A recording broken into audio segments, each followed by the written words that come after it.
Pisces. Wait, that's you, Madeline. The Hanged Man indicates ultimate surrender, which might be hard right now because Mercury's in retrograde, so things are gonna feel off. Tarot, directed by Spencer Cohen and Anna Hallberg, is a supernatural horror film that blends college drama with esoteric elements inspired by tarot cards.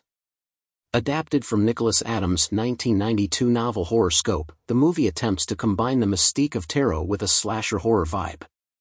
Despite its commercial success, earning $49.3 million on an $8 million budget, Tarot struggled to impress critics and audiences, garnering harsh reviews for its derivative plot, shallow character development, and reliance on overused horror tropes. The film begins with a group of 6 college friends who stumble upon a mysterious tarot deck during a party. Curious and somewhat skeptical, they each draw a card from the deck, triggering a series of horrifying deaths that align with their chosen cards. 12 cards in the circle. One more at the heart. For instance, the death card leads to a gruesome demise for one character, while the tower predicts catastrophic events for another. As the group realizes the connection between their fates and the cards, they frantically search for a way to break the curse. The narrative builds tension through a mix of paranoia and distrust, as some characters turn on each other while others spiral into despair. The group seeks help from a mysterious tarot expert, played by Harriet Slater, whose cryptic warnings and eerie demeanor add to the film's atmosphere. However, the climax feels rushed, with a convoluted explanation tying the deck's origins to an ancient curse that lacks sufficient backstory. The film's visual design shines, with dim lighting, Gothic-inspired set pieces, and creative imagery tied to tarot symbolism seems interesting. Each death sequence incorporates the imagery of the drawn card, which is visually striking, even if the execution feels shallow. The score, while not groundbreaking, effectively heightens tension, with ominous string arrangements and distorted whispers that mimic the shuffling of cards.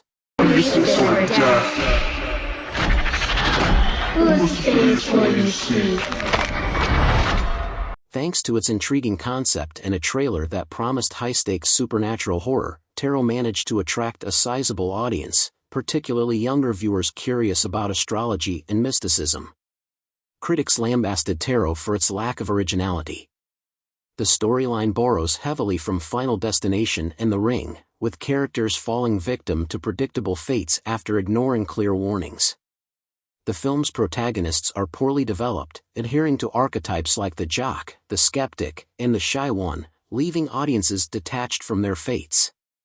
The middle act drags with repetitive arguments among the characters, while the third act rushes through critical revelations. This uneven pacing undermines the tension, making the story feel simultaneously drawn out and underexplored.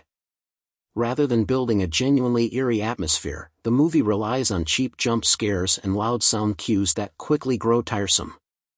These moments feel disconnected from the narrative and fail to leave a lasting impression.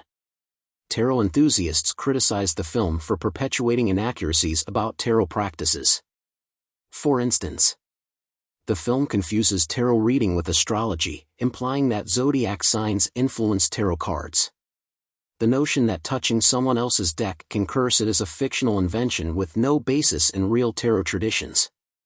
It uses the death card as a literal harbinger of death, ignoring its broader meaning of transformation and change. Yeah, this old deck's kinda strange. Upon its release on May 3, 2024, Tarot received generally negative reviews from critics. Rotten Tomatoes described it as a personality-less horror that doesn't overly concern itself with either character or plot. User reviews on IMDb echoed this sentiment, criticizing the film for its bad dialogue, corny humor, stupid characters that make idiotic decisions, cheesy jump scares, and a boring story full of cliché twists.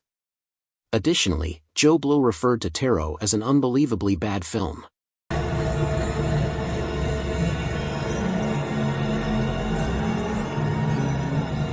Tarot is a visually intriguing but narratively hollow film that fails to capitalize on the rich symbolism and mystique of its source material. While it may entertain casual horror fans looking for light thrills, it's unlikely to satisfy anyone seeking a deeper exploration of Tarot's esoteric allure. With stronger writing and more nuanced characters, the film could have delivered a memorable blend of mysticism and horror, but as it stands, it's a missed opportunity.